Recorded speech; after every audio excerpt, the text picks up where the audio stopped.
The world has always told me, you can't be this because you're a woman. You can't be this because you're gay. And I finally realized, no, that's the world telling me. I want to find out what I can do. I don't know what I can't do. Welcome to Finish Lines and Milestones, a podcast for everyday runners. I'm your host, Allie Bretnacher, and if you run, you're a runner, and every runner has a story. Join me each week as I share these stories and we celebrate finish lines and milestones together. This episode is brought to you by the Noogs Make Your Run More Fun Challenge of the Week. One thing I did to make my run more fun this week was I got to run up at the lake. A change of scenery always makes it so much more fun, and I opted for no music, birds over beats. Another way to make your run more fun is by fueling with Noogs. They taste just like sour gummy candy. They're designed for performance with quick digesting carbs, essential electrolytes, and easy to chew texture. You can use code ALLYB, ALLYB, for 15% off your first order and get free shipping when you grab 2 or more cartons, lower 48 only. I also recommend the Allie combo, which is a combo of electric watermelon and blue raspberry blast. Those are my 2 favorites. You can click the link in the episode description to grab yours now. And here is to having more fun on the run. And now for today's guest. It is someone who embodies what this podcast is all about, proving to yourself you're capable of so much more than the world has told you.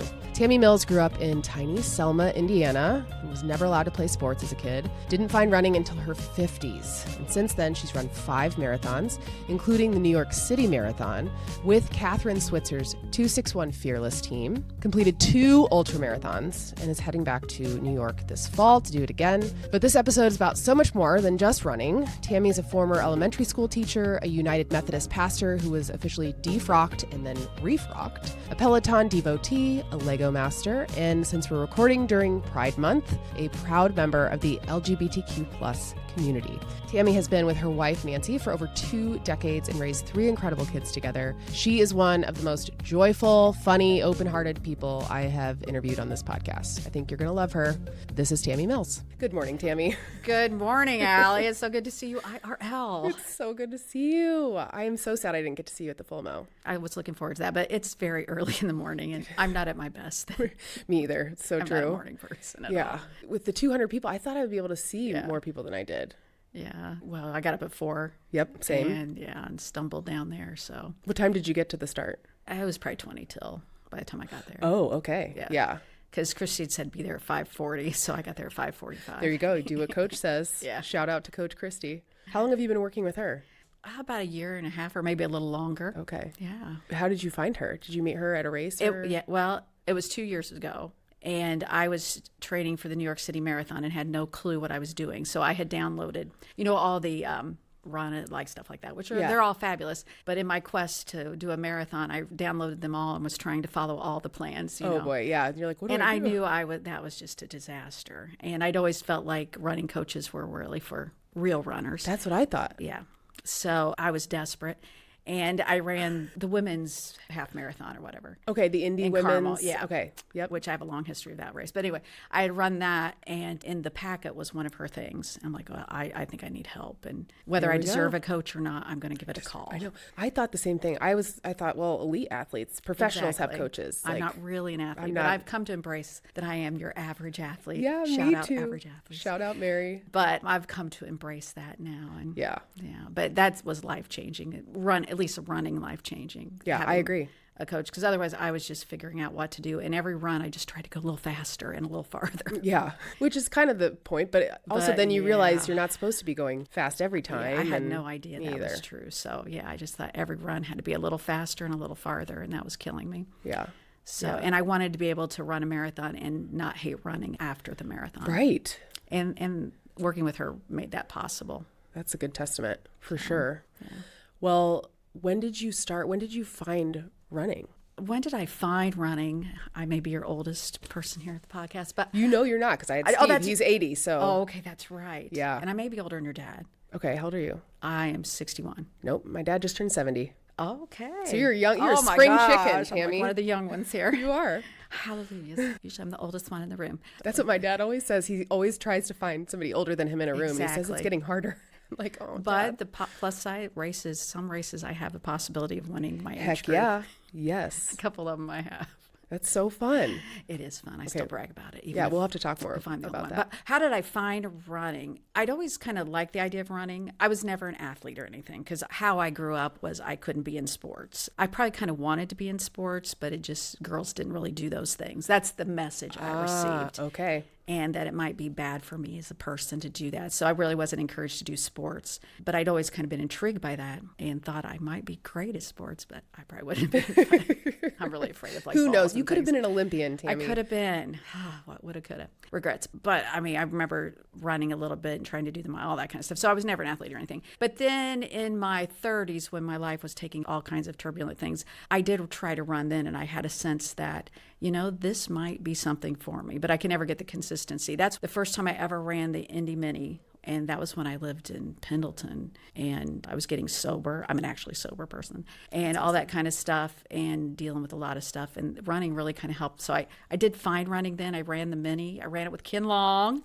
Yeah. Well, I didn't run with him, but I did his program and all that kind of stuff and the jump the gun. I'd heard that one guy on your podcast talk about that. Mike Vollmer's episode was my really favorite fun. Story from the jump the gun. Here I was like this. Oh yeah, I was Tell people 30s. What it was again, just in case they don't know. Back in the day, before there was the internet, you had to mail in your registration to races, and at midnight you went to St. Francis Hospital on the south side somewhere, I think, and they had a special 1 mile run around that you could do. And then at midnight, you filled out your form and you could turn it in and hope that you got in the mini marathon. So that's why I was at the Jump the Gun. And it was my first ever foray into racing or anything. I'm there, of course, by myself. I do most of my running by myself. And I'm feeling pretty good. I'm in my 30s, so I'm not the old person I am today. And this lady with the purse passed me on the 1 mile. I'm like, oh, my Lord, somebody with a purse just passed me. Somebody with a purse. No offense to purse carriers, but that was hurtful. But anyway, that was hard on me. Yeah. But was how I got into the mini marathon. And I did that a couple times. And I really enjoyed running, but for a vast array of reasons, never developed consistency or discipline or anything like that. Yeah. Had a lot going on, I guess. But I knew then that kind of planted a seed. And then it was in my 50s, actually, where I really found running. Wow.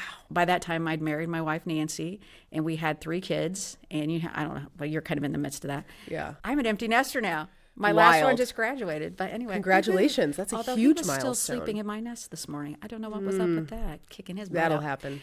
But anyway, he's got another week or two, and he's not. No, I'm kidding. They can all live. No, they can't. But anyway, so I had reached 50, and the 40s were hard for me.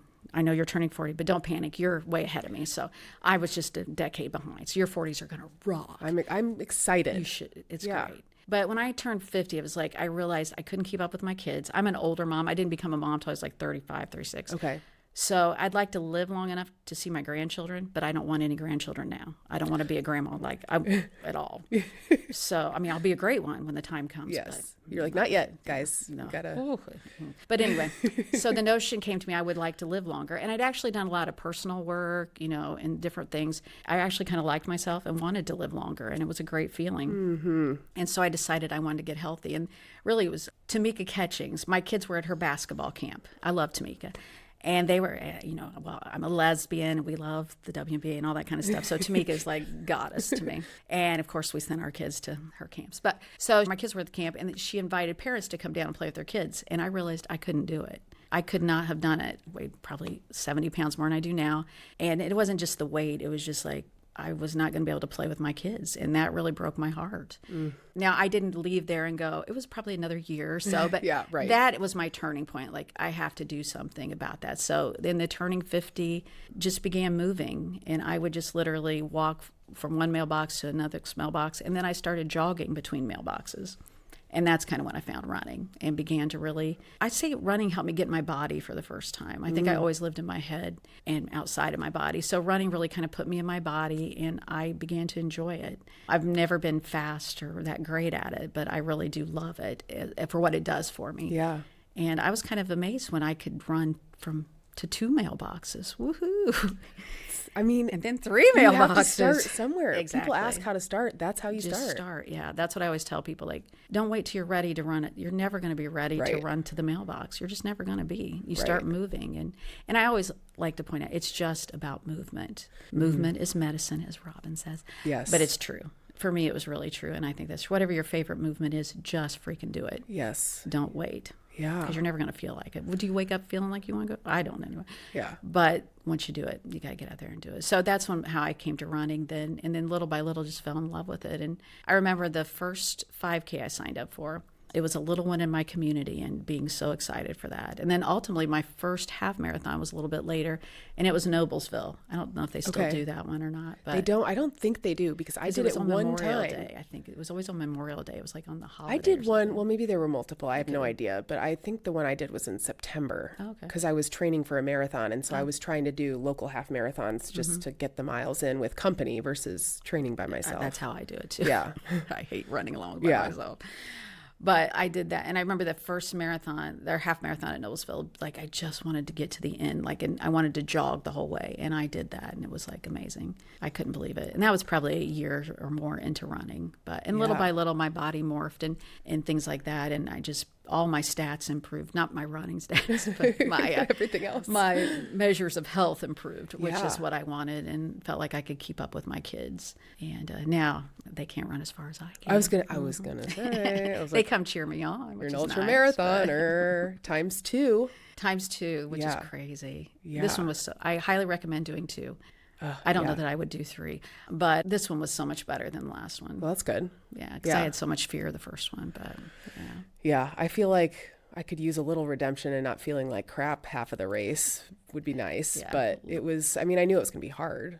But you didn't expect the first half to be hard. That makes you, for me, that would make me terribly nervous. Right. Like, oh my God, if I feel this bad the first half, I'll never make I didn't think, Yeah. But after finishing, I was like, I would do that again. It was a very fun race. Oh, it's the best. Yeah. If you're going to try an ultra, it's the one to do. I listen to your podcast, of course, and every time you mention the full mo, I would yell at you, God damn it, just sign up already. It's the easiest one. You run on the Monon all the time. Come on, it's a no-brainer. You don't know how many times I've told you that.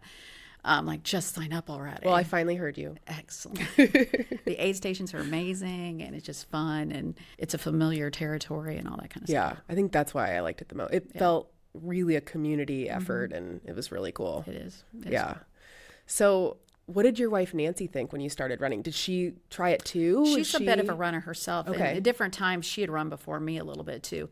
Okay. She's not as obsessed, maybe in general, about things as I am. I tend to get obsessed about stuff. Yeah. But she had done some running and stuff too. But I don't know, like when I finished this recent ultra, I had a day or two where I didn't ponder. But then without thinking, I said, hey, there's this thing called the Hustle in the Heartland. And it seems like a really small race. And it's like a 1 mile loop. It would be a great way to challenge myself to see if I could run 35 miles instead of 31. Yeah. And she looked at me like, oh my God. Like, you're right. I should ponder that. But I still emailed Christi about it. Yeah, you're like, how about that? It seemed like a non-threatening way to try to see if I could run a little farther. I seem to always want to run a little farther. I don't know what that's about. I'm sure I'll discover that in therapy. But you're like, why do I want to put myself through all this pain? It's like, well, because it's therapeutic in a lot of ways. It's when I feel in my body, honestly. Yeah. When you said that about feeling in your body, I really related to that.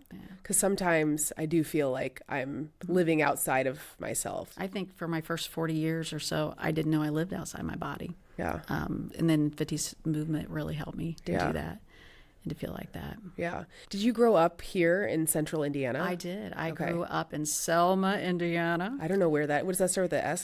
Selma? Yes, Selma. It's near Muncie. Yeah, okay. East of Muncie a little bit, out in the middle of nowhere. Went to Wapahani High School. Shout out Wapahani Raiders. Wapahani High School. That is a name. That is quite the name. Wow. Yeah. So it was a teeny tiny little place. That's where I went to high school and everything. Yeah. And did you have siblings? I have a brother. Okay. A younger brother. Yeah. So you're the oldest. I'm the oldest too. Yeah, it's the only way to be. Makes sense. Yeah. It's the best, but you're the guinea pig. I have some gripes with being the oldest, but not too many. Mostly it's pretty nice. I think it's the best. Yeah. By far. Yeah. My wife's the youngest of 11. So we are the opposites in that sense. 11? Yeah. Oh, yeah. She's 10. I lied. Oh, there's so many. Yeah. Well, I would lose track count as well. Occasionally, but yeah. Jeez, how many nieces and nephews do you have? I have no idea. A million. And great ones now and all. Because she's the youngest, and her original nieces and nephews, like her age, kind of that sort of thing. Yeah, so, right. Yes. Wow, it's really cool. It's kind of fun being the family of that. Yeah. Are they local here? Do you see them Some a lot? of them are. Some of them? And it's nice. Some of them are a little spread out. We go to Florida to visit Uncle Bill and Uncle Byron. Yeah. That's pretty cool. Yeah. Yeah. So back to the Mini, because I love that you've been doing it for so long. Yeah. How many have you done? I'm not sure exactly because I do not obsess over my spreadsheet the way you do. I don't have a spreadsheet. Yeah. Yeah. Not everybody says. I mean, I've probably done 10 of them. Okay. Yeah. Yeah. It's one of my all-time faves. Did you do it this year? I did. Okay. Yeah. Yeah. It's just a great race and the way the city turns out and all that kind of stuff. Yeah. Agreed. And then, so was it only the mini that you did before you turned 50? And then your first half marathon was Noblesville, I did the mini you said. probably a couple times before I turned 50. Okay. Yeah. And then what made you want to run your first marathon? My bestie. Oh, that'll do it. Somebody roped you into it. She did it the year before I did. Okay. Like Miss Pion, she and I taught together. I taught elementary school for like 22 years, but I didn't have a classroom. I worked with kids who struggle with doing school, we call it. That's what I call it. And I understood them better. But anyway, she's my bestie, and she was a runner. And we actually coached the little running team at our elementary school. And she said, of course you can do it. So I believed her. That was insane. She's crazy. And she had done it the year before, and I'd watched her do it. Like, I'm going to do it. So I put my thing in there to run the Monumental. And I had no clue. I did everything wrong. Like, I bought new shoes the day before and wore them on the race. Stop. I did. Okay. But they were cute. Yeah. How'd your feet feel? They look good. I looked good for 20. No, I didn't look good for 26.2 miles. I looked good for the start of the race. That was about it. And I did the best training I could. Like, you know, how that goes. The kids were all in school and that sort of thing at that time. So I did the best I could. And I got through it. But I just remember that it was probably a couple months before I ran again. Just because I have never felt such pain after anything. I remember Nancy came to pick me up. I'm like, oh my God, could you have parked farther away? And she was probably like 2 blocks away. Right. But I'm like, oh my gosh. Can you walk? So I go, far. no, I can't. But you see me, I cannot walk. Yeah. Like, are you crazy? I was dying. So that nearly took my love of running. Yeah. Yeah. But ultimately I did kind of recover. And I said I would never run a marathon again. That was just the most ridiculous thing. And I didn't for a long time. And that was 2016, your Yes. first marathon? And the Monumental Marathon, for me, it was very lonely in the back half. I've never run it again, and I hear it's picked up, but Yeah. it was like nobody around back there, and it was just like, because I'm not very fast. I'm like, oh my God. Yeah. But yeah. I mean, it definitely, and Carmel gets that way too, being a smaller race. I've done the Carmel half. Okay. But I've never done the full. But again, when I think about my medals, when I look at that 2016 one, it's start before you're ready. I was not ready, but I towed the line and I did it.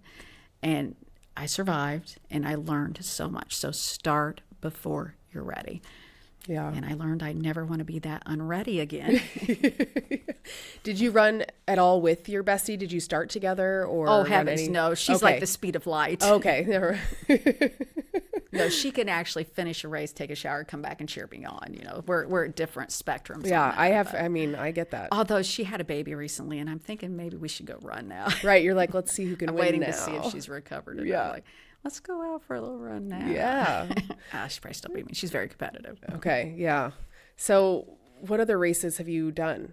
Probably all of them around here. Okay. As far as that goes, like a lot of 5Ks and that sort of thing. I always do the Rainbow Run. Happy Pride Month. Oh yeah, it's Pride Month. I Pride love that it's Pride Month. I didn't even. We didn't even plan that. I know, that's so Perfect. awesome. Yes. I always do, as much as I can, do the Pride Run. I've done Geist. I taught Lawrence Township, Harrison Hill, and we take our little running club. And for a long time, they had us go run the Geist 5K. And that was always great to run it with my little kids. And that was so much fun doing that with them. Now they don't do Geist anymore. They do a Conner Prairie. Okay. There's a 5K and they do that. So I've done that one, that sort of thing. I always run the sickle cell one. I always do that. Okay. I don't know why. I did not do that this year. Probably because I was recovering from the From an ultra marathon. Yeah, but whatever I find around, I do. Because especially if I'm training for a longer race, I'll do as many halves as I can, sort of that, because I don't like to Yes. do long runs out there by myself. I feel the just same. can't. I haven't conquered my brain on that yet. It's hard. I have to have. I usually will listen to an audiobook I do or a that sometimes. or podcast Yeah. just on a longer run, just to drown out my thoughts mostly. Yeah. Exactly. Because Yeah. my head says, you feel terrible. And Yeah, I you probably can't- don't really feel right. terrible. And if I was at a race, I'd probably keep moving. But Yeah. something about being there by yourself. It's hard. And it is good mental training to go without. And so I'll do that on shorter runs to try to, get mentally stronger. But being by yourself running really long is. For me. It's Yeah, really, I I know know. some people love it. Yeah, right. But yeah. I'm an extrovert off the charts, so I draw energy from people and sounds and things, and I just know that about myself. Yeah, yeah. I don't really like nature that much and stuff, so it's really, the Monon is as much nature as I Right, like. so you're not going to go trail runner on us. Oh, we could talk about that race Oh. if you want. I tried. Oh my gosh. That is my only in my history DNFing. That's right. But I got a great T-shirt. T-shirt, What was that one called? Serial Killer Run. Oh, that's right. And I did it because, well, I moved last year up to Michigan City area, and there's an actual lady serial killer that lived in that area many years ago. I read about it. Her name was Belle. I read about her and researched her. But anyway, so there's some play on that. But Wait, well, I'm interested in that. I know. I couldn't believe it because I'm a big documentary I person. love any kind of documentary, really. But I love true story. crime a lot, too. Okay. So anyway, so that had all my intrigue. And once again, my office administrator was like, oh, let's sign up to do this. So I signed up, and she never signed up. And so here we are. I think it was in January or February, and I've never run a trail run in my life. And what was the distance on that 15K? Is that what you said? I think it's what it was. Which I don't know. I did not. Further than it was 6 3. miles. I knew we had to do 3 laps. Okay. So I show up at this thing, and I remember the day before I called Christi. I said, should I wear like trail shoes? Because actually, being the runner person, I do own a pair. Okay, yeah, I've never had them on a trail or anything. But they were a lovely color, I really enjoyed them, and I've worn them at Halloween before and things like that. I've never That's funny. But I just did it as like, sometimes you got to do something different. And I thought, well, I'm going to try this because I love the shirt, love serial killer, and they had bowls of cereal. Well, and it was spelled like cereal, so I didn't even realize. I don't know why I didn't know it was the serial killer. I thought it was the because I didn't cereal. know it either, but it's a play on both those things. Yeah, there's no reason you should know it or anything. Yeah. But I just love the shirt, and then I thought my office administrator was going to do it too. But anyway, so I show up there. She did show up to cheer for me. Well, that's Thank good. God. She the was there least to she could do. I'm just console kidding. me at the end. And it had snowed a lot. Oh no. And they just said, and it was a great, well-run race. So I highly, if you're a trail person, this group does great races, I'm sure. But I had never done this. This was like a trail, like up hills and mountains. And there was like a foot of snow. It was like running in sand. Have you ever run in sand? It's the worst. No, not like for a long stretch by any means. It's sand is, I hate running in Yeah, sand. I Even though don't I either. live up at the lake, I don't run in the sand. But that's what it was like. And it was like this horrible snow, and I was sliding, and these people were just running. It's the only race where I ever felt like I'm fighting for my life here. Did people have poles, like the trekking poles? They probably did. Yeah. I don't know. I didn't notice that. But yeah, you're probably right. I should have had poles. Well, I was just thinking that's how I would survive. There was trees. I had to climb over trees and stuff. This road runner was not ready. Yeah. And I might have done better if there hadn't been snow, so I could actually see the ground and and not slid. That's I feel like terrifying, kind of. Or like step on a big branch or rock. You don't know what's exactly. there. And at the time, I was actually training for the Shamrock Marathon. I thought, Oh, that's my right. gosh, Okay. if I break something here and don't get to go run by Virginia Beach and see the ocean, I am going to be so ticked off. Luckily, I did not break anything. So when I finished the first lap, which may have been that was probably like a 5K. Yeah. I told him, like, not one interested. lap or give me my T-shirt. I'm out of here. So Yeah. it was a little bit mental in the fact that I have never not crossed a finish line. Yeah. No matter what. But I was like, I know this would be insane to try to do 2 more laps of this because I don't even know where we're going. And like, they took off, and I'm like, I need to see somebody. Yeah. And they are totally a great run race, and everybody else did fine. It was just my first attempt Right. at Just it. like, that was not. Yeah. I had no clue at all. So that was quite a fun race. Let me tell Wow. you. The only trail race I think I did one at Eagle Creek a really long time ago, but I like the Holiday Park does a trail run that I will say is very approachable. Okay. It's on a real trail. Is it not during snow time? It's not during snow time. It's like March, like early March. like a trail that you can actually see. Yeah, and it's 5 miles only. Okay. You could do, I think there's a 3 mile and a 5 mile even. okay. And then they have a kids version. It's a really nice, for me, it was a nice, like, okay, let's dabble a little bit. It's not very far. I should have done something like that between never done one and going up. But to do I mean, I don't know. You picture, I you're love in the T-shirt. I'm going to be honest. Was it in Indiana? You said. Yeah, it was Indiana. it was up there by Michigan By City. Michigan It was City. in So, LaPorte, yeah, I mean, you didn't probably know what to I expect. had no clue. Yeah. But the T-shirt was fabulous. So. You still have it? Oh, of course. Okay. Kind of want to see a picture of it. It was a if you have great it. shirt. Well, how about you didn't get a medal then if you didn't No finish. medal. That's a bummer. That is kind of Yeah. sad. Because I bet it was cute. And the volunteer that was in there I don't know, but it was I just remember because me and the office administrator, Emma, were just sitting there chatting away, and I was a little depressed. And she kept going, now, did you let him know you DNF'd? I go, yes, I let him know. They'll be looking for you if you didn't let him know. I go, I let him know. I do not know. It felt like I had to tell her that like 15 times. And every time it was like a dagger in my heart. Like, would you like me just to put that on a shirt? You want me to add that to my shirt? Oh, I'm out of here, lady. Because yes, I told them, could we say it a little louder so we all know I'm a loser? But it was fun. You don't know till you try stuff. Yeah. And then how many marathons have you run? I have run 5. 5. Can you freaking believe that? That's so cool. I can believe it. I can't. I can believe it. I can't. I was never going to run another one, but then I've become quite the Pelotoner. Oh, yes. Peloton. Quite by accident, but Okay, love tell Peloton. me how you found Peloton. Well, my boss, my principal, Okay. Because I've always pastored a Unitarian church and I taught school. So I always had 2 jobs. So when I say boss, I want to be clear on that. But my principal was a big Pelotoner, and she would talk about how she just loved it. She transformed her life. She loves it. Yeah. So I kept listening. And I'm like, well, my wife really likes biking. I thought, ooh, I could get her a Peloton. She would love that probably. But then, getting your spouse something, that exercise equipment. Here's a vacuum. Yeah, exactly. But I took a risk and got it, and she likes it okay. But I ended up being the one that fell in love with it because it's community. She's a big introvert. Yeah. But for me, it's like, oh, there's people up right now. Let's go. Yeah. Yeah. So but I don't bike as much anymore, but that's how I got introduced on the bike. Yeah. And then the app is amazing. Mm-hmm. And then I love that there are so many different coaches or instructors. Right. There's so many you can really now, just too, especially. pick your persons. Yeah. And sometimes and it's nice it changes up a little bit. Like, I don't run with Matt Wilpers. Matt, if you're out there, you make me crazy. But if I want to work out my anger, I get on there because I'll let him have it the whole time. I'm like, white man, what do you know? Blah, blah, blah.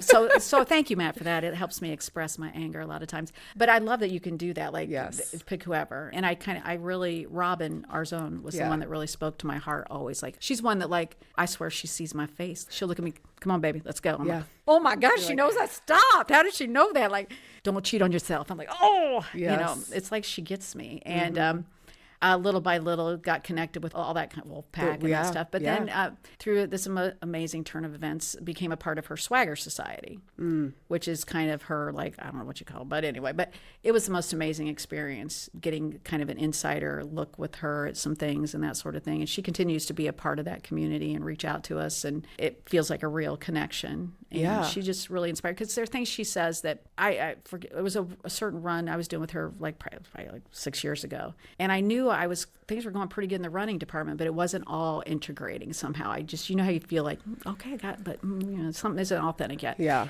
She really encouraged people, do therapy, work with it, use your brain. Like, I'm like, how she is. What you waiting for? Like, oh. But I'm like, oh, it's okay to do therapy and do running. You can do both. And so I'm like, okay. It was like, sometimes you need people to point things out and give you permission. Yeah. And so I started that along in this journey and been doing that ever since too. And I'm getting places in therapy I never thought I could get because I'm running, I think, because there's something about it releases something. I believe a lot that your body holds a lot of stuff. Oh, yeah. And the running kind of was releasing that stuff. And so I'm able to deal with a lot more stuff that I'm an old person. There's a lot of stuff probably. So I'm literally a gold mine for the therapist. But, the more miles I run, the more things just come unleashed. You got to deal. You got to deal. But I want to deal. But she's just really been very instrumental in that. And I'd always hear her talk about running New York City Marathon, which I'm like, I would kind of say, like, if there was any marathon I'd do, it'd be New York City, but you can't get into New York City. But some of my friends in Swagger Society were like, yes, you can. We can run with a charity. And I didn't really know much about charity running. Yeah, well, let's do it. And so one of my friends was like, yeah. And I'm like, so they kept talking about it. I'm like, oh, I don't think I ran one once and thought I was going to be dead. I felt like I nearly died. It was a near-death experience. Yeah. New York was just the thought of me. I can get teary thinking about it. Like, this little Selma girl running in New York City? You got to be effing kidding me, because I don't belong there. I was always told there are a lot of things I can't do. And so I just couldn't believe that I could maybe do that. And in my city, because I always knew New York would be my city. I mean, I'm an extrovert. Come on. Yeah. And it is my city. I love it there. And my wife actually likes it a little bit too, so we can go in doses. But anyway, I ended up signing up to do New York City. I wouldn't have done it with just any charity. I mean, it's okay to pick what. I don't care how people do it, but for me, I needed something that I clicked with. And through an amazing turn of events, I was able to get hooked up with 261 Fearless, which is Catherine Switzer's. She was the first woman to officially run the Boston Marathon. And she's just a real spitfire, still runs. And when in my 50s, early 50s, I found her book and I'd always admired her even before I was a runner, but then reading her book and things like that, she was the best. And to think that I could run on her team was just mind-blowing. Like I said, I got a little teary thinking about it. I mean, I was running with the woman who ran the first Boston Marathon. I just couldn't believe it. So to get to train with her, and her charity had helped me in that sense. Like, they really believe in empowering women through movement. And that's what I had found, power through movement. So it was very important. So I raised money for that charity and signed up to run the freaking New York City Marathon. Like, I thought it was crazy. It was crazy. And thank goodness I found Christi then. Because like I said, I had signed myself up for like 50. Well, it wasn't really. It was probably 3. But I was trying to follow all 3 of those training things. That was ridiculous. So having a coach to calm me down and say to trust the training was really important. I didn't know it was important. So helpful. Yes. Yeah. Like, are you serious? Are you sure we ran far enough? Like, I don't always say those things to her, but I'm always thinking them. Yeah. I don't doubt it as much now, but then I doubted everything in that sense. But so that helped a lot. And so I trained to get ready for that. And then it ended up just being a magical time. I invited my whole family. So the wife was there and my 3 kids. So I wanted them there. And it was amazing. What year was this? 2024. 2024. Yep. I'm sorry, I got all. It was. I mean, thinking I still about have my it. medal in my pocket. I don't leave home without it. You don't leave home without your... No, it looks terrible. I want to see it. Let's see. But yeah, now I keep it in a bag because I realized in my training runs, it was really getting sweaty. Tammy, this is so you don't want to special. watch it. Look at it. It's in pretty bad shape, but yeah.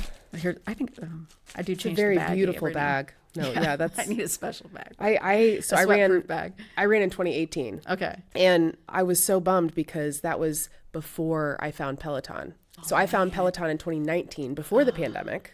Oh, that's good though. And so then now I'm so jealous of all the people who've run New York and get to like see all the instructors and like potentially run into an instructor like while running the marathon. Yeah. My it's just friend wild. that helped me get in with Catherine and 261 Fearless. Go check them out and support them. Shout out. They're amazing. Yeah. She's big in the wolf pack. So we got to ride with Robin and she gave me special shout outs and stuff and it was great.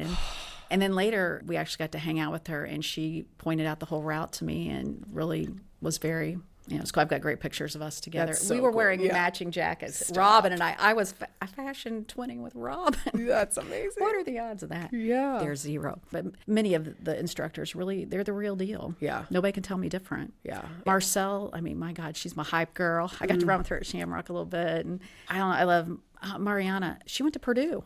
Oh, I didn't know that. Yeah. Yeah. She did the shakeout run when I did New York City. Okay. And to get to meet her. And I'd done so many runs with her. And so cool. These people that are just like in your app and then you see them and realize they really are. Like, I like Ash Pryor. I mean, I don't row or anything, but they're just like real people. Right. And so, shout out to all my Pelotons. All the Peloton people. I've had a couple, I think only women that I've met through Peloton have been on this podcast. I'm trying to remember if there's any guys I've met through Peloton that I've had on this podcast. But Mandy, I'm going to forget her. I forget her last name, but she's been in Peloton forever. And she was the one who ran and helped Tunde finish the New York City Marathon. Wow. One Love time. Tunde. Tunde's one of my favorites. And then Susie Chan on the treadmill I really love. Whenever on a long run, I've always got Susie. Her book is really, really great. Her book's got me through several long runs. Yeah, it's just, you're like, how in the world? I know. But yeah, I got to go. Hannah Frankson. Oh, I love her. Hannah. I want to go to London. Let's go to London. Let's do it now. Let's go. Let's go. book the tickets. Let's go. I went to the old studio in New York City. Oh, did you? Okay. Mm-hmm. I was early on kind of into it before it was so hard now. I feel like now to go to a class at a live studio would be like really hard. Yeah, you have to know like 90 days in advance. Yeah, stuff like it's that. like crazy. Yeah. So anyway, I'm with you. I really have enjoyed the community. And so back to the Swagger Society community. Is that like something that you pay to be a part of? You join and then it's like a digital kind of community? That's what it you started have, out like, to be. Calls or things like that? Yeah, that's what it started out to be. That's really cool. It's kind of morphed since then, but we had our own app and that sort of thing. Yeah. So we, wow, I it was didn't know people. that. It was the first time in my life I ever met people as obsessed about improving as I was.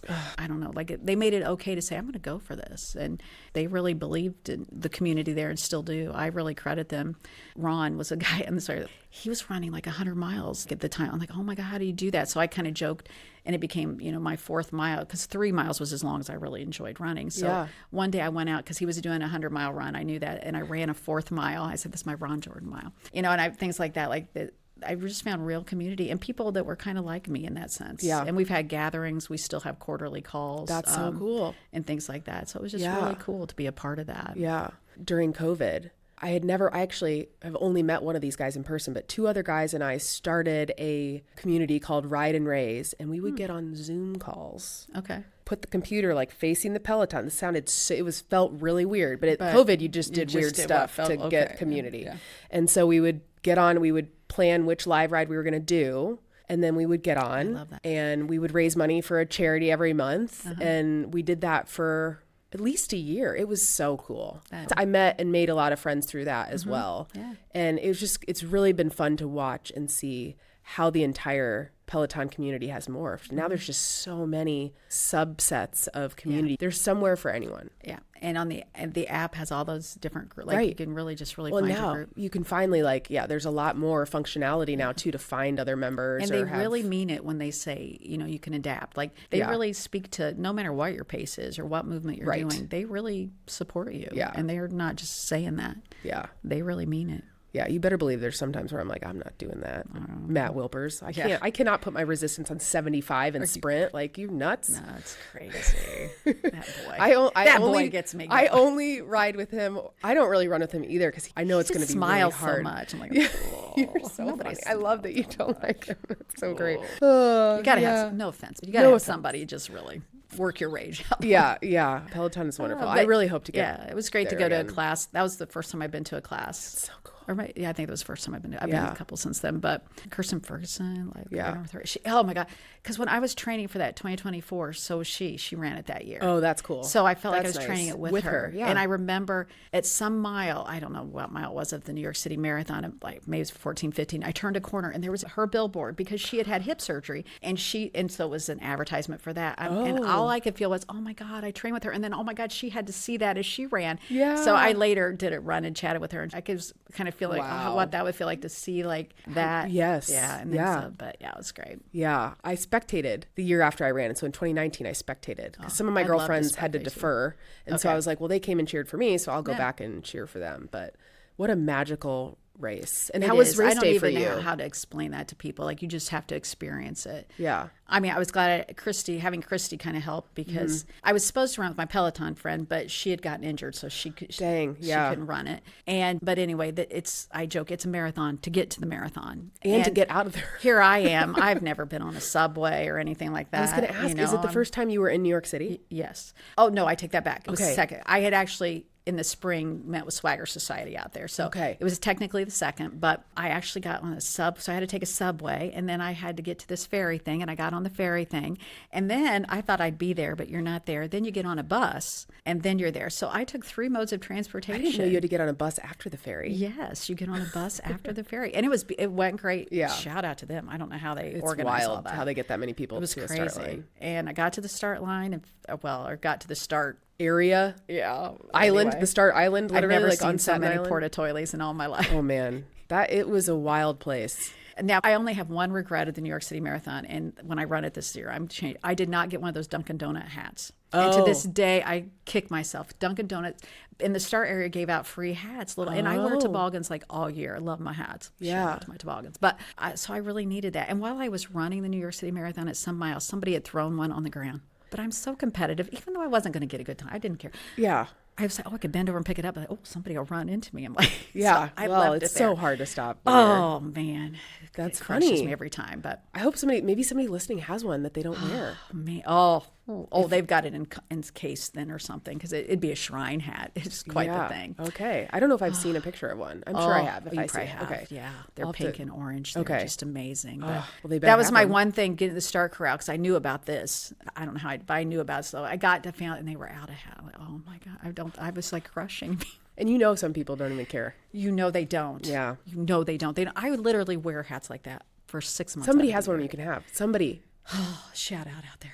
Out there. Find the internet. The internet. I'm manifesting it right now. Just say the Swagger. Hey, dear Swagger Society. Who has a hat? Who's got a hat out there? There we go. Gosh, that don't. So your whole family was there. Yeah. Did they get to see you on the course? They did, unbelievably. And actually, Robin and her husband drew out a map for them and told them, get on this subway to here, because we had no real clue. And so I will be forever grateful for him. And they managed to find me 3 times. 3 times. That's a miracle. The first time, first of all, I think New York City Marathon's the first time I never listened to anything on a run, because and I mean this seriously. Well, you know this. I'm preached choir here, but it's a 26.2 mile finish line. People are cheering the whole time. Yeah. This city is amazing. And by cheering, I mean like screaming and hordes of people, not just 1 or 2 out there. They're all out there. And think about, for me, the race price starts at 8. Okay, so people are out there early cheering Yeah. people on for the whole 26.2 miles. Yeah. I didn't even start the race till almost noon. That's how I was, Which meant too. I was finishing at like 5 or 6 in the Yeah. evening, like at dark. Yes. And there were, because time had changed. That's another story. Right. My only one goal was I wanted to finish with the sun still up. And what does the earth do? That time change thing happened. I'm like, oh. And I hit the park there, Central Park, and the sun's going. I'm like, no way. I'm going to finish in the dark. That was my only goal. But I was able to, okay, it was a time change thing. It'll Right. Be, Yeah. I You're no way you're going to improve your time by an hour. Exactly. So there we go. But there was just so much cheering. I didn't have to listen to anything. Yeah, it was that's just cool. amazing. And they found me actually, the first time I found them, it was around the Williamsburg area. Okay. So it is a little quieter there. And they found me, and I was feeling fantastic. I barely wanted to stop. Yeah. But I was feeling really good. But anyway, it was just magical to see them there. Yeah. And to think that I could bring them there. Yeah. Yeah. Right. The small town girl in the big And city. for me, I grew up always wanting a family, but knowing as a young gay woman, that was not in the cards for me. And for lots of reasons that, well, first of all, I was going to hell, but second of all, but, but just that wouldn't be in the cards for me. And to think of, oh my gosh, I'm here in New York City running a freaking marathon. And I got a wife and 3 kids. Just what I always dreamed of. It's so magical. Which is, so I like to share that in the sense that it's okay. You will get there. You know, if that's what you want. Yeah. My motto when I train for the New York City, I have several but this one was just for me. It was like, you don't know what you can't do. The world has always told me, you can't be this because you're a woman. You can't be this because you're gay. You can't be this because this. You can't.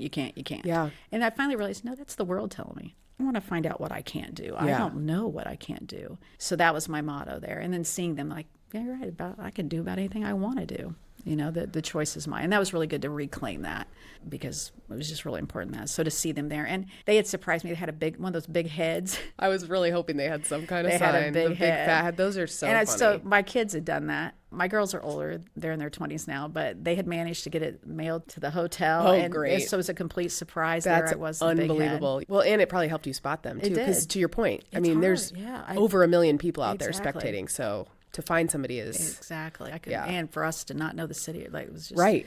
To me, I'm forever grateful that they found me and that Drew helped them do that because it was just amazing because they'd had to take the subway and they liked doing it, but... Yeah, but it's... You're on a time crunch. You got to find your person, Right. you know? Yeah, you're beating the clock. You're trying to... Yeah, it's... That Then I think I saw is- them about, again, at mile... I was probably like the 18th or something, 18 around there. And again, feeling pretty good to see them. But then it was in mile. They also found me. And actually, I think it was Drew that told him to be there. At mile 21, 22 or something, like just before you get into Central Park. Mm-hmm. And I was done then. That's one race where I did hit a wall. Like, I'm done. Like, this is enough. And I saw them. So I went over there. I go, let's go get tacos. And they're like, what? Yeah, I'm done. Let's go get tacos. Where's the best? I love tacos. Where's the best taco? And they're like, no. And I still remember feeling my middle daughter, well, she likes to be called the baby girl. She's not the middle child. She's the baby girl. Baby girl. Her little hand on my back going, you got this, and pushing me back out. They all pushed me back out there. And thankfully they did. And yes, they had a taco when I got Good. That was literally going to be my next question. I was like, they better have had a taco. They met me with it. They'd been to you. somewhere and found a great taco. Oh, that's and so Yeah, perfect. it was perfect. It was really picture perfect in every way. And now you're going to do it again. Going to do it again. It's crazy. Yeah. So cool. 'Cause I really believe there's something about that race. In fact, I still carry that medal that, I don't know, it was that moment you need sometimes to go, F them, I can do whatever. Yeah. And that's what that felt like. And I've changed a lot of my life since then. It just really empowered for many different things. So, yeah. Yeah. And since then, I would have never guessed I'd run another marathon, but I did. Ran Oh, an ultra you know what marathon. happened was because I signed up to run that full mo. Is that what I did? Surely not. I did. Is that how, I'm trying to think of the, okay. Because last year, 2025. So the Okay. year after you did New York was the year you did. did the full mo for the first time. See what it did to me? Running New York City will make you think you could be an ultra marathoner. And you can. Look And at that. and because I don't like to do long runs, I signed up to do the Kentucky Derby Marathon. Okay. Because it was in April. I think it was in April. Yeah. And I thought, well, that'll be my long run because I don't like to do them. So I did the Kentucky Marathon, the Kentucky Derby Marathon, which was a lot of fun. And you get to run like Churchill Downs and all that kind of my stuff. most recent guest, Whitney, did that instead of Carmel. Yeah. But I was laughing when I heard her talk about the park. She is no joke. Yeah. You do like about halfway into it. I knew it was going to be hilly, and Christi and I talked about walking up the hills and run down like, but it was like hilly, like where are these hills coming from? it was like real for sure. Interesting. I didn't know Central Park was hilly, by the way. Oh my, me either. Before somebody told me before, I'm so glad. It was like right before. I didn't know. I just trained for the bridges, of course. Exactly. Yeah, because But that first Central mile of Park New York was City is straight up. Yeah, right. But yeah, the last miles are in that park. And it is hilly. It is hard. Yeah. So I highly recommend the Kentucky Derby Marathon. Only 2 things: be ready for the park, and it comes at that weird time, like at a little more than halfway of the marathon. So it's like, whoa, that's a lot. And the other thing about Kentucky Derby, and I don't like races that do this, it's just personal preference, but you had to, like, the finish line was to your right, but you had to keep running forward. Right. For like 3 more miles and turn around and come back, so to speak. And I'm like, oh, that's, for some reason for me, that was kind of my wall there. I'm like, you're kidding me. I could be like. For a lot of people, I mean, that mental stuff, that stage of the game is just mean. So I don't like doing that. Yeah. But yeah, so I did Kentucky Derby. And then in May, I ran my first ultra. This episode is also brought to you by Batch.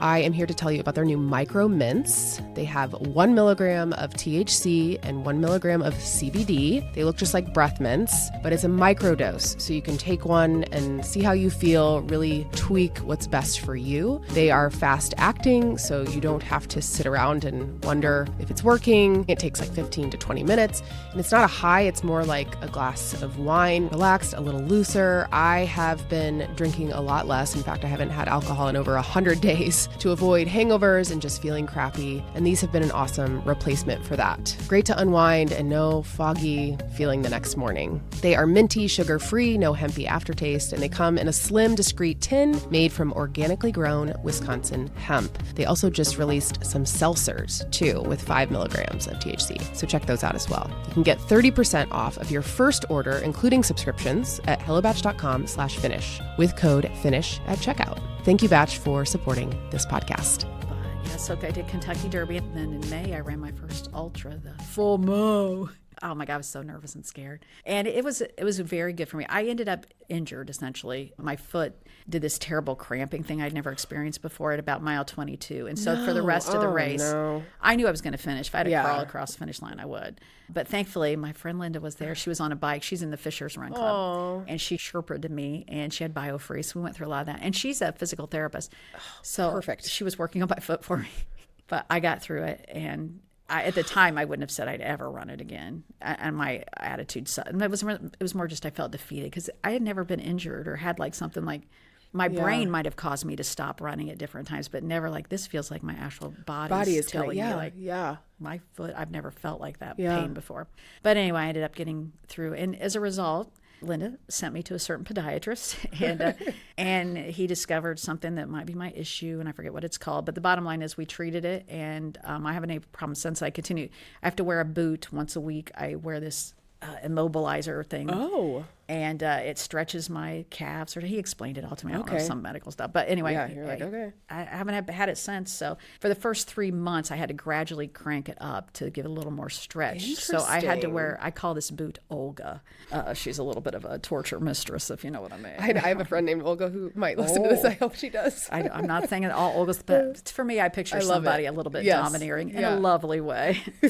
So for the first 3 months I had Olga, I had to wear it 1 hour on each leg because I was too cheap to buy 2 of them. Oh, yeah. So for 2 hours every night, I had to sit there. But then once your 3 months were over, you only have to wear it once a week. Interesting. Okay. But that'd be a good way for me to stretch because I hate stretching. So to have something just crank it on, do it for you might be the way to go. Except you have to sit there. Yeah, well. It's a lot. Yeah. But anyway, so the FOMO pointed me to that. And then at that point, I decided I moved up to Michigan City for my job. Yeah. I had trained to be a United Methodist minister. And at the time, they didn't accept gay people. I knew I was gay, but I was raised United Methodist. And I love John Wesley. I have a kid named Wesley, which came much later. So it just felt natural because for me, United Methodism is really about, they look at faith through 4 things, through your own personal experience, through what you read. It was my way of understanding the world. So it was natural to go into the United Methodist Church, and I did go I went to seminary and all that kind of stuff, and was ordained in the United Methodist Church, all the while knowing I was gay. But I had kind of this experience with me and God. Me and God are close. I believe God's love, infinite love, and all that kind of stuff. I'm not real, that sort of thing. We had a very deep conversation in a sense, and all I could feel was like God was like, you're chill. It's all right with me. And so I never questioned whether God loved me or not. Like I knew everybody else that I was going to hell, but I knew God And I don't exactly believe in hell anymore like that either. And I had this sense that the church was going to change and it would all be fine. And that's what God thought too. Well, God was wrong. Hate to say that. Or God and I were just not on the same time frame with the United Methodist Church. Yeah, there you go. And ultimately, the United Methodist Church did not change. And in the meantime, I met my wife and fell in love and was like, oh, got to say goodbye to the United Methodist Church. And so I did. And in the process, though, of leaving the United Methodist Church, someone outed me. And as a result of that, I like to say this is kind of fun. You've probably never met anybody that got defrocked. What? I was officially defrocked. I've never even heard that term in my life. I know, it's like the 1600s or something. They're like stripping you of your... Yes. Like you're not an ordained minister. They strip you of your credentials, and it's an official defrocking and kick you out. And so the United Methodist Church did that. And what do they do, like send you a letter? Oh, I was going to have a trial. Yeah, it's a real thing. And you have to think about back in the day. This is like 20-some years ago. The 1600s? Exactly. Yeah, that's... And even trial by then. your colleagues that have liked you, but suddenly now they don't because of this, whatever. And at the time I was in a church, I had met Nancy and we had actually adopted our daughter, and I was on what was called leave. And I was in the process of leaving the church in that sense, but it just really, we needed to go through all this. But so anyway, that left a little bitter taste in my mouth. I just want my imagination. Well, yeah. But me, God, love, whatever you want to call God, we're always okay. But it was just the church. So at that point, we'd moved to Indianapolis and we're raising our daughter. And I was a former parishioner, actually was a superintendent at Lawrence Township Schools. So she's like, come work for me.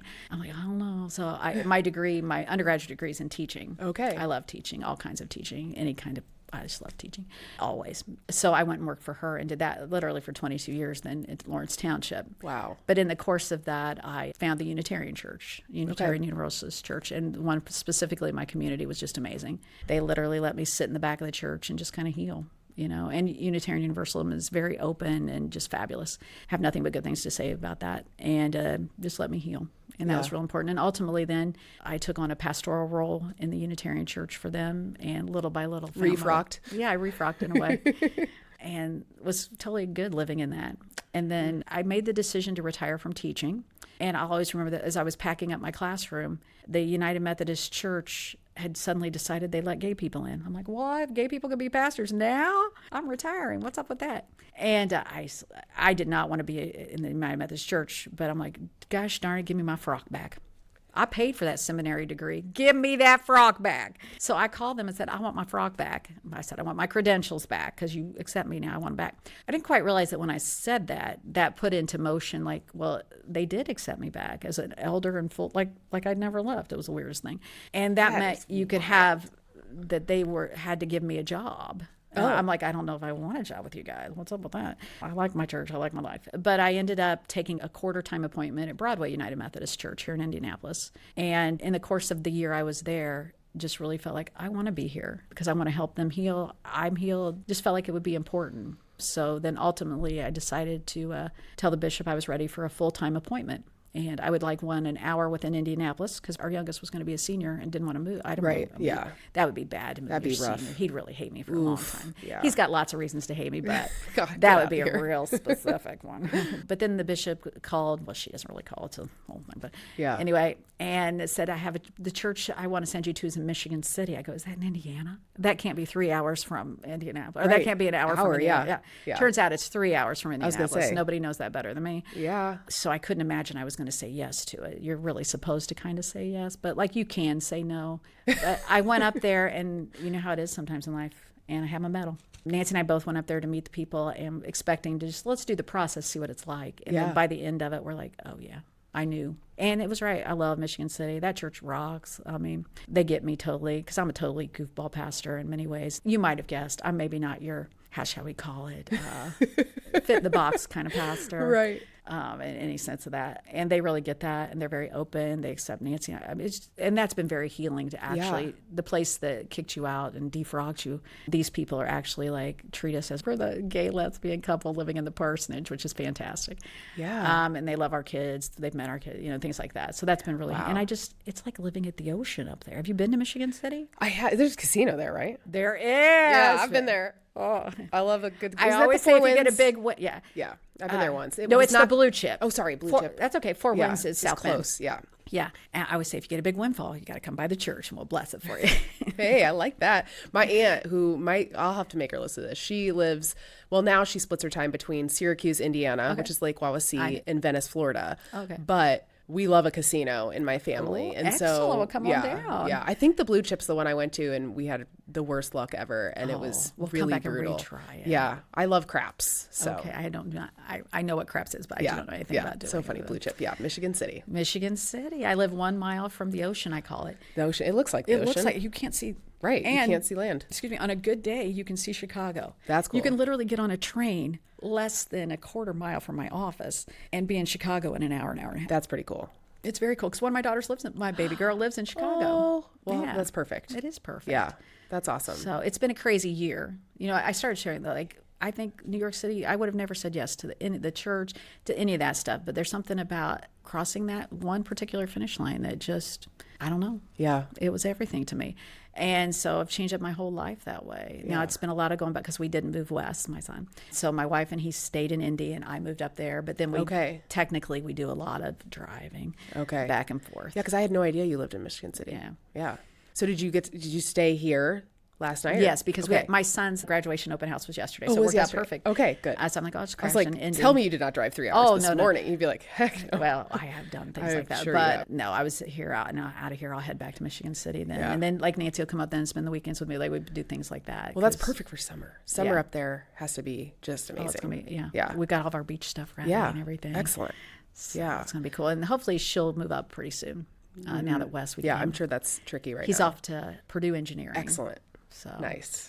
So he won't be too terribly far from Michigan City, oddly enough, he's doing motorsports engineering. Oh, which is in their Purdue campus in Indianapolis because of all makes a lot of sense. Yeah, so he'll stay in Indy. Okay, cool, very cool, good for him. Yeah.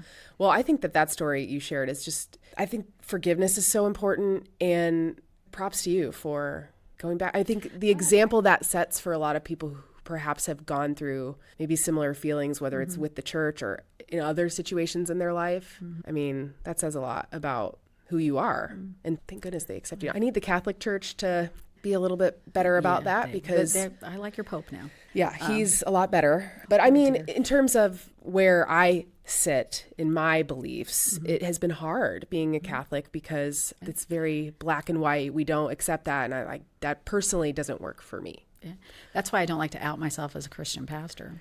Yeah. Because Christianity is so associated with Christian nationalism now and all that kind of stuff. So I just hate that. Yeah, I am not that. And my church isn't that. And that's kind of why I'm there, because I do believe in love. I believe that, and all that kind of stuff. And everybody deserves a place to belong and be in community. And to me, that's what love is, what church is. And that's why I'm there. But it's kind of weird now that I don't like people to know I'm a pastor necessarily, that don't know me in that context, because it feels like I'm outing myself, like being gay again. Like that sort of thing. Right. That has to be so interesting because you essentially lived a double life. Oh, yeah.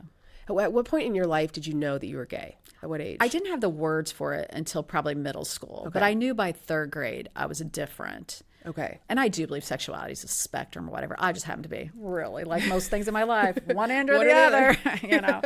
I had no idea what it was. It was about middle school. I thought, I think I know what this is. Oh. And then I immediately was raised in a very fundamental church and had heard that term there and heard hate about it. So I'm like, oh. And again, I didn't feel like I chose it or anything, so I didn't understand that at the time. But I'm like, I got to try to get rid of this, but I didn't even pick it. So how do you get rid of something you didn't pick up, so to speak? Right. So that was really always a dilemma. Yeah. So, and I always felt that call to minister. Like I love being with people. And to me, it's about building relationships. And I love that part of it. I love teaching. I love teaching spiritual things. So that made sense. And seeing people make those connections. I love story and the power of story to teach, all that kind of stuff. So all that, I always felt that call to that, but then always had to kind of wrestle with the idea that, well, called you to that, but you can't do it because, well, there's this other thing about you. So yeah, it was always like that kind of double life thing. Yeah. So certainly by college was really wrestling with that. Yeah, I bet. When did you tell your parents? Not officially until I was 40, till we were getting married and everything. I'd already gotten married and all that kind of stuff. Wow. Yeah, it didn't go well. I'm sorry. Yeah. I always knew it wouldn't. Well, I wasn't that's wrong, why I didn't. That's why I didn't. One would think by the time you're married and have kids that, it'll probably be okay. Right. And they were really loving and accepting until I said it out loud. Even though up till that point, they had accepted the wife, the kids, and I don't know what they thought about us. But yeah, my mom passed before we really reconciled or anything. But my dad and I are fairly close now. And That's good. He was my son's graduation stuff and all that kind of stuff. We have a connection, which is nice. Yeah. Yeah. And how did you meet Nancy? Well, I'd like to say I met her at church. I did. Those gays are always meeting at church. I got moved to Battleground, Indiana, which is up by Lafayette. I know, doesn't that sound? Get a call. Hey, you're going to the Battleground church. Like, what was your high school again? Wapahani. Yeah. Battleground, Wapahani. Yeah. She, oddly enough, and you want a strange story here. My mom taught at an elementary school, and her mom worked at an elementary school, and they were the same elementary school. So growing up, I kind of knew her. My mom would oftentimes say things like, those Craig children, they are so fabulous.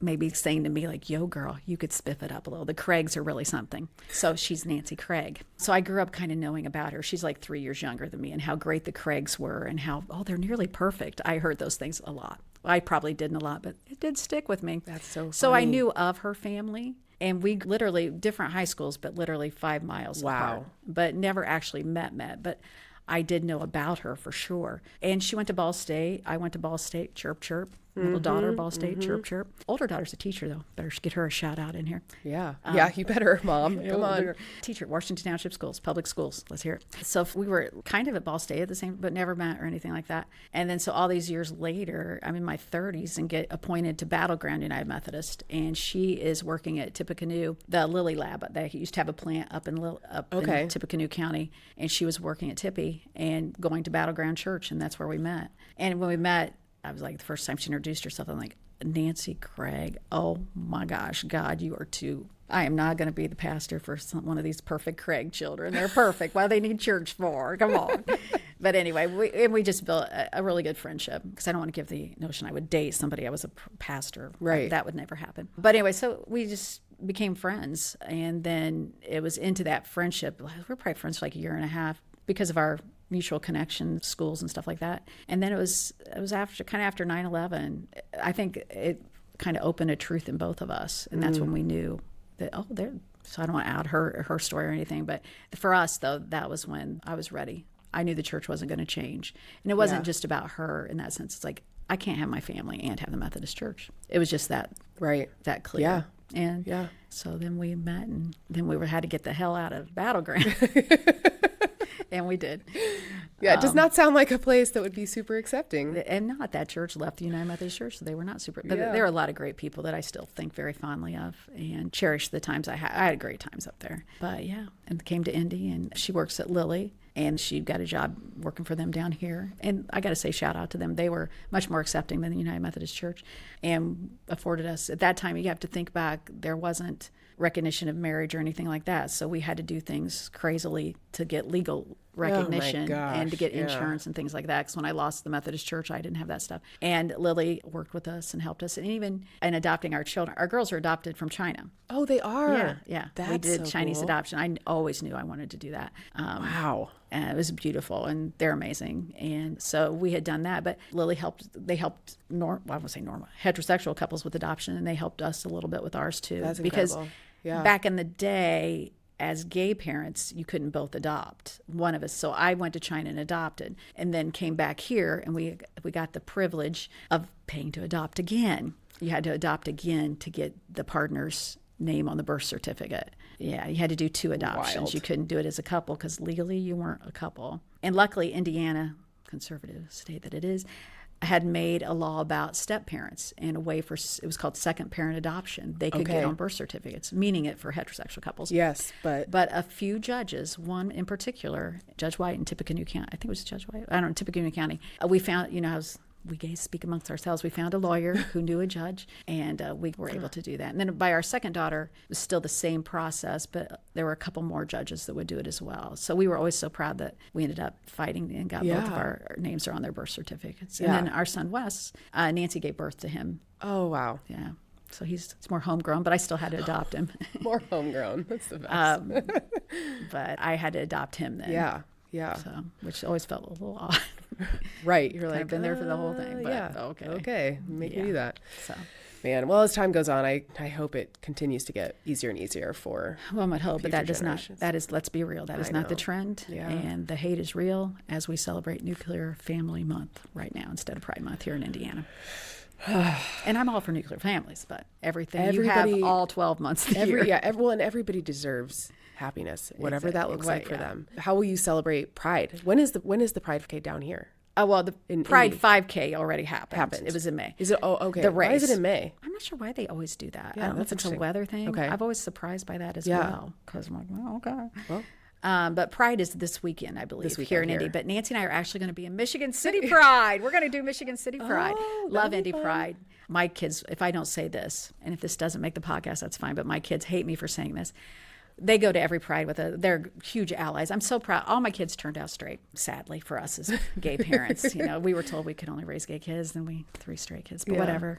I'm sure they have a spectrum and wonderful lives. But they always go to Pride with this. And I'm really proud that when you look at their friends and everything, they have the most eclectic group of friends. All 3 of them do, and I'm so proud of that they're huge allies and everything. Yes. So they always go to Pride, and I always have a saying when we were at Pride, because we're standing there either marching or cheering, whatever we're doing at the parade. I always say, come on, family, get together. I remember coming to Pride in Indy, and there were more protesters than marchers. And they laugh at me because I do remember that, fearing for my life when we were out here.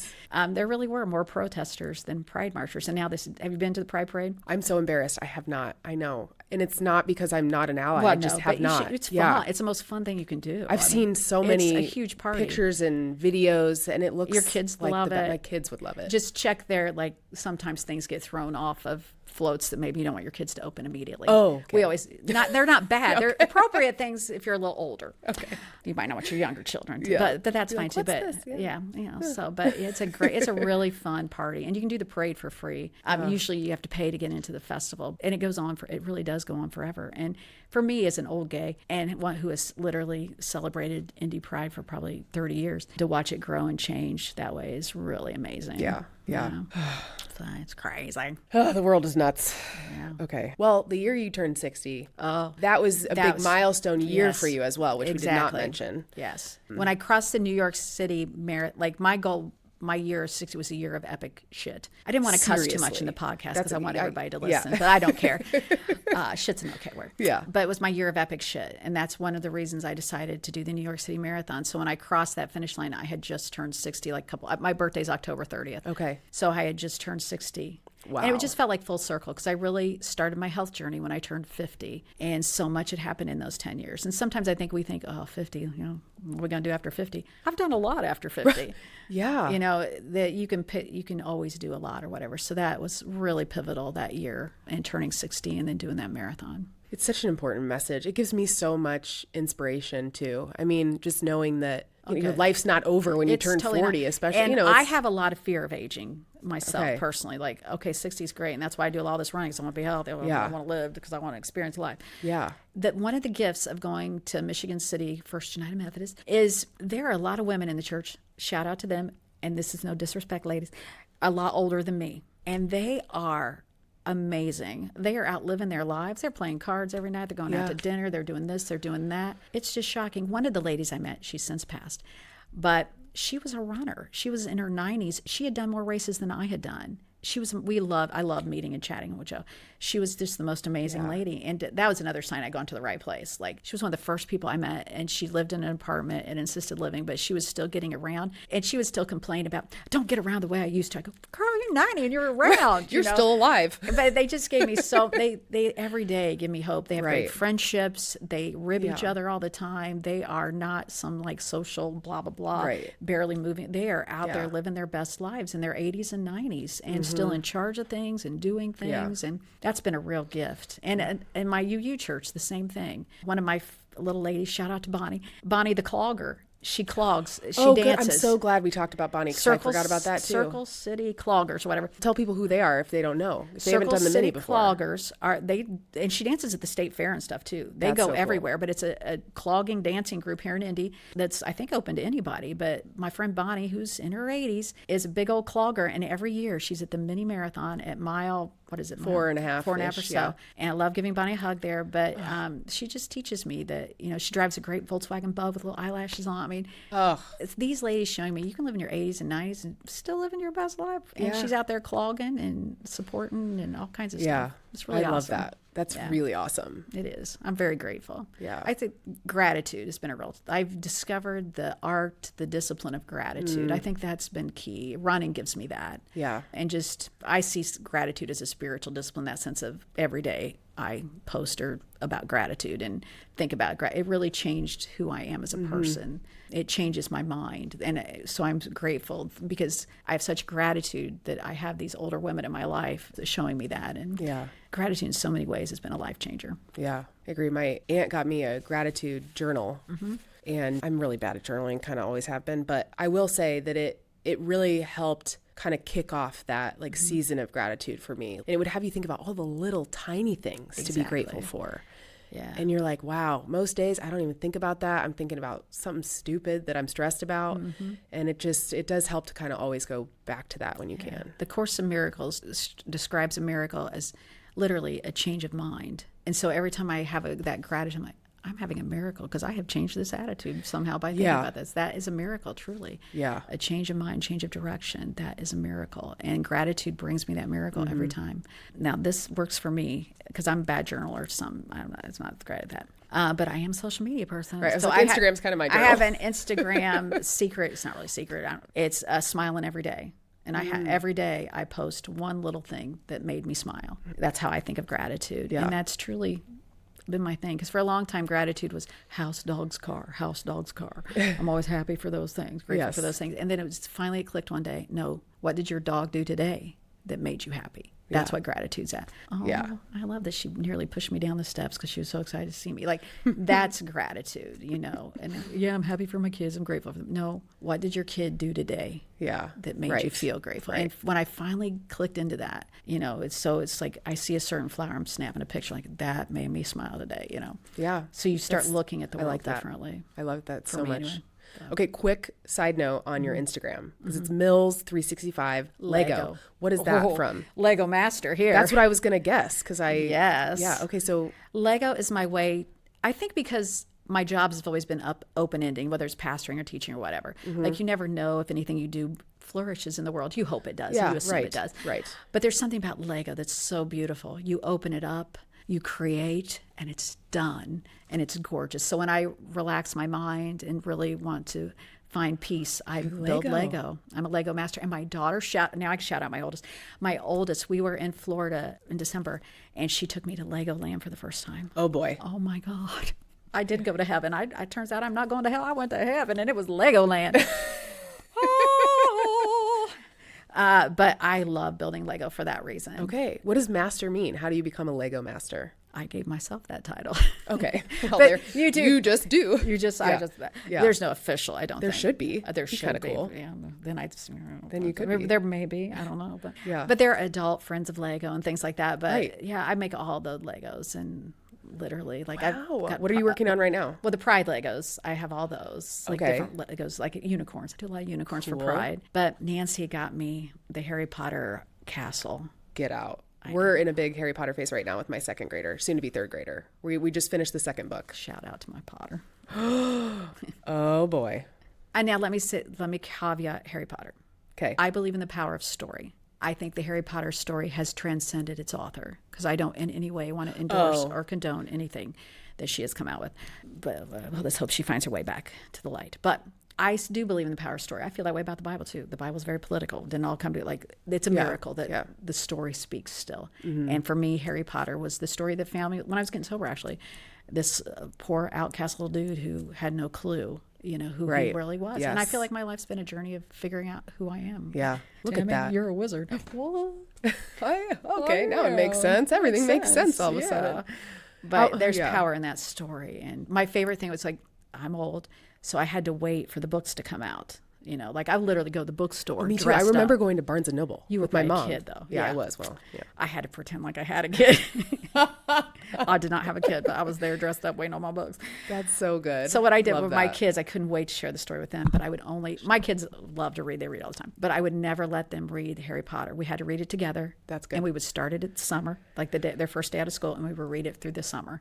Oh, and that's then they fun. had to I wait like till the that. next summer to hear the next book. And we couldn't watch the movies either. Ooh, that is I what I was should do. hardcore. Well, I should do that because my second grader, she's a little young for some of the stuff that gets it starts to get pretty dark. It does, but And not the first couple. You're right. The first couple were good. We watched the second movie. She Mm-hmm. wasn't scared. Thank goodness. My 5-year-old watched it too, because that's what happens when you have an older kid. Exactly. They That's just my get third kind of about that. Yeah, He it's like meh. thinks he gets to She'll do be it. The other fine. two never got it. Yeah. But we finished the second book on the last day of school this year. Okay. And so she's already hustling me to go to Chicago to go to the store there and like She'll get the love that. third book. New York has a good store too. Oh gosh, I would Oh, love and to the take them to New Wizarding York. World. I went to the Universal. Oh yeah, I want to go there too. I've never been, and I love Harry Potter. Yeah, it was. I had gone. We had taken the kids when they were little, and they only had about half of it. And so this year we took the whole family, the whole extended family, pretty much everybody. Well, actually Nancy didn't go, but it's okay. But we were at Universal, and we got to get on the Hogwarts Express, and I felt like, yeah, I'm going to my home, people. And actually, we hung out as a family for a while. I'm like, kids, go enjoy your lives. Mama needs to just sit here and this is my commune with my story, the power of story. Yeah. We find ourselves in story, and that's how we learn about ourselves. Yeah. And I think that's why every runner has a story. Every race has a story. Like, I can tell you the story of my training up for this FOMO and who I became. Mm-hmm. That is the power of story. Yeah. Yeah. How long have you been sober? Oh my gosh, at this point, like 32 years. 32 years. Yeah, for freaking ever. Congratulations. Yeah, whatever. Yeah. It's not really a congratulations thing. It's the only thing where people congratulate you for breathing, essentially. Like, Good job still being alive, Tammy. Still alive, being alive and haven't drank today. Way to go, girl. I mean, I'm sure that was not. Oh, it was easy. not easy, and I was lots of reasons. Yeah. It was a very difficult journey. Yeah. And it's still a thing. I still something. Well, I've been sober this long. Sure, I could drink now. Come on. Right. Well, yeah. The minute I think that and think, okay, you're really wrestling with that, and you want to risk everything for that, like, does that seem like normal thinking? Probably not. A little stinky there in your thinking. Yeah, I haven't had a drop of alcohol since before Ash Wednesday. So it's been, I think, over 100 days. I'm not necessarily keeping track, but what I've found is that when I think about, having a beer, I just think, well, I'm just going to be tired. It just doesn't do it for me anymore. Right. Yeah. So I just don't. Yeah. And it's fine. Nobody really cares. It's like really, but, now we're in a world that, thank goodness, like there's, There are a lot NA more. beers that taste great and all the things. But anyway. We also didn't talk about how you were an Adidas sponsored athlete. Woo! Which I feel like now I have to kick you off my podcast. Sponsored athletes aren't allowed on here, Tammy.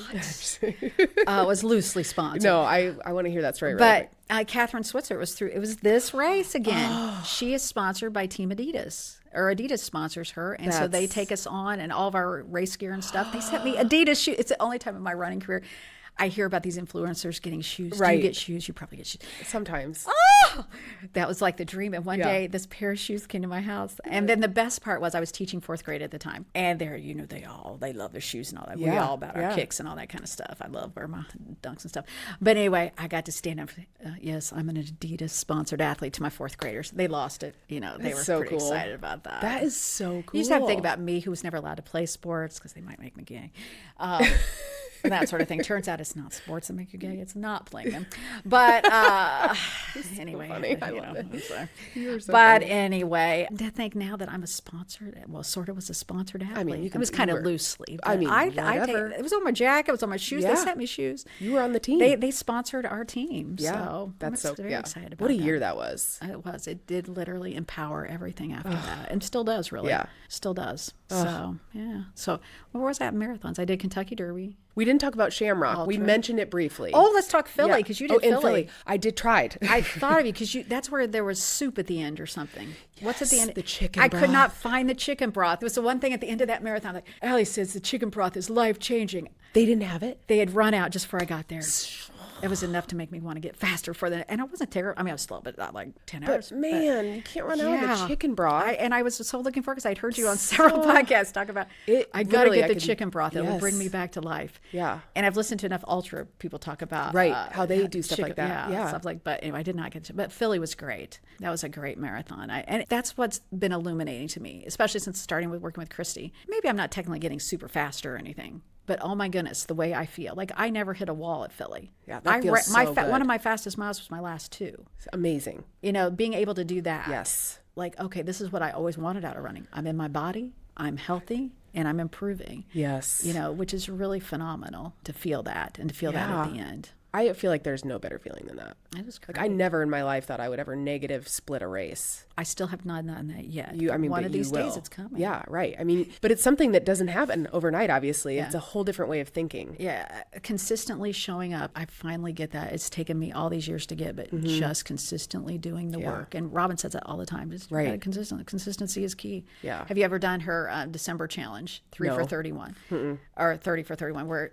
for the whole month of December, you move for 30 minutes. You can run, you can walk, you can dance, bike, it doesn't matter. Yeah. But every day, 30 minutes. And I did that for like a year and a half because of that. Like it just really kicked, like that's what it's about, that consistency. It's not about one day running 20 miles and then not running again for a week. Right. It's really about the 30 minutes. It's really about consistently just showing up. Just having it as part of your day. It does make a difference. Yeah. It really does. Yeah. You were mentioning about stretching. I too really, I hate stretching. Christi's like strength and stretching and all that. And I really didn't buy it for the first maybe year we worked together. But I have to honestly confess, like now, like I really do it regularly and I notice a difference. I hate to tell you this. I know I should stretch. I just really should. I don't want to should you, but yeah, I have noticed a huge difference because I really like, hey, if I got the guts to get out here and run, I do not have time to stretch after. Well, yeah, it's like, man, I'll warm up.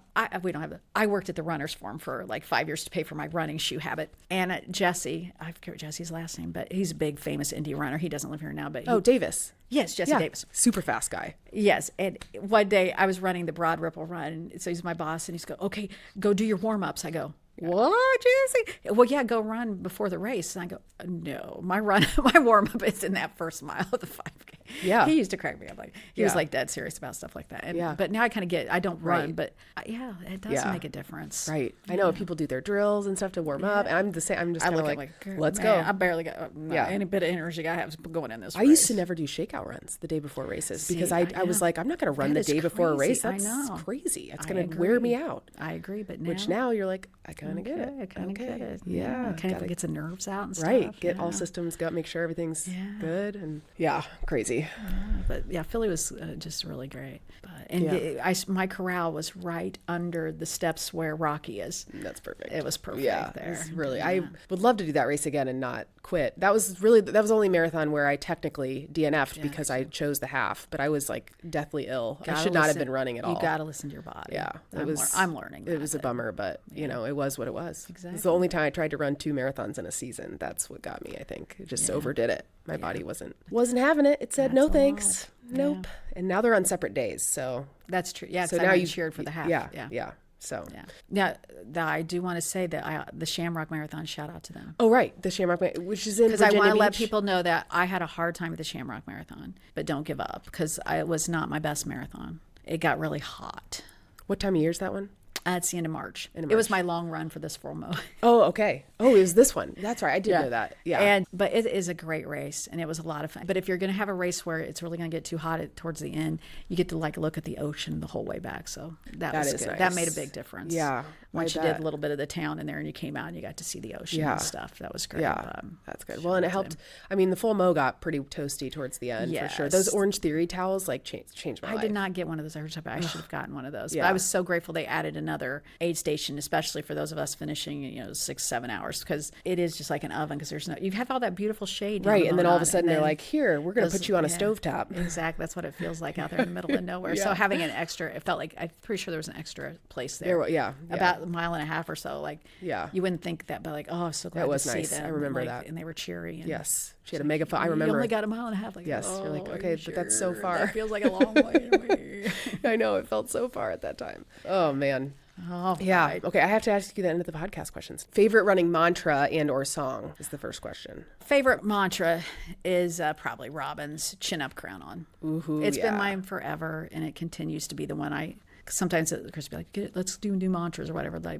And I do, but that's been the one, the chin up, crown on. I love it. You know, I have her children's book that I've read to my girls. Yeah, by the way, it's so cute. awesome. Yeah. Do you have a tattoo that says chin up, no, crown on? I only have this one tattoo. Okay. This one's going to be the New York City course over there. I love that you're planning that. I'm ready for more tattoos, but I haven't decided what exactly. I've known ever since I crossed that, because I got to quit carrying this around at some point. It's like, so I felt like if I could get a tattoo of it, then I'd be set. Yeah. I'm That going would to do be the cool. course, I think. That would be cool. So song, you won't break my soul, you won't break my soul. I always go back to Beyonce. You won't break my soul. And that always kicked that on at the end of something, like, you ain't gonna break my soul. Yeah. No, you ain't. You can do a lot. I've had a lot, but this run ain't gonna break my soul. So me and Beyonce out there. Yes, she that's a good doesn't know one. it, but she has helped me get through a lot of runs. Yeah, that's a good one. That's a really good one. Yeah. Okay, and the next finish line and milestone. Woo! New York City, baby.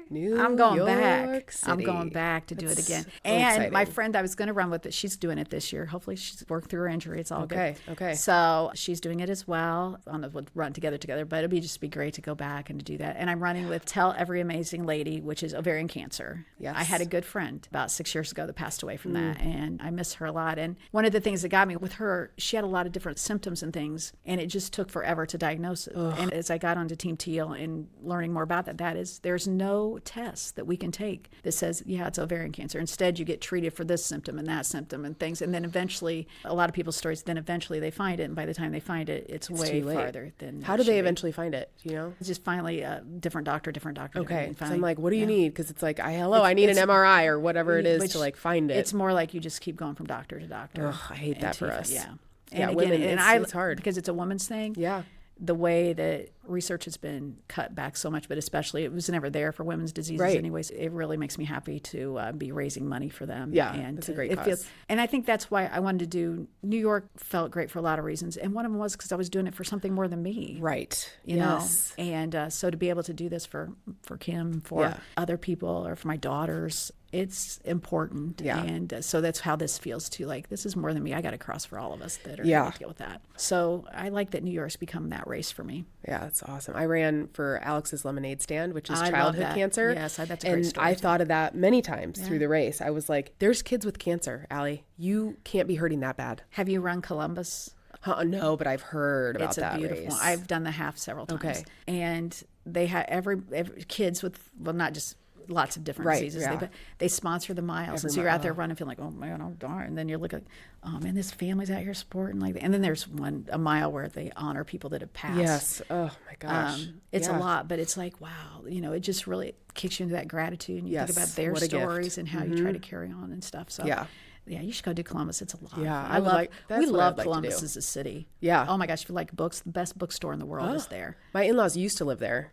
Now they're here. Amazing. Are you going to do like Fort Bend or what are you going to do leading up to New York? Anything else local I'm here? sure I will. Yeah.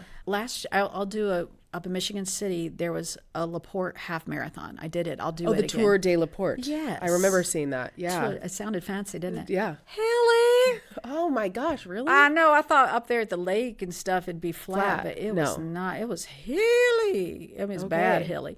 But I probably will do it again because it was not as bad hilly as Kentucky. Well, and that's great for New York to have some hill stuff. Too, yeah. I'll do that. And Christy's always laughing because I'm always like, oh yeah, I signed up for that. And actually, I've signed up for a February marathon too.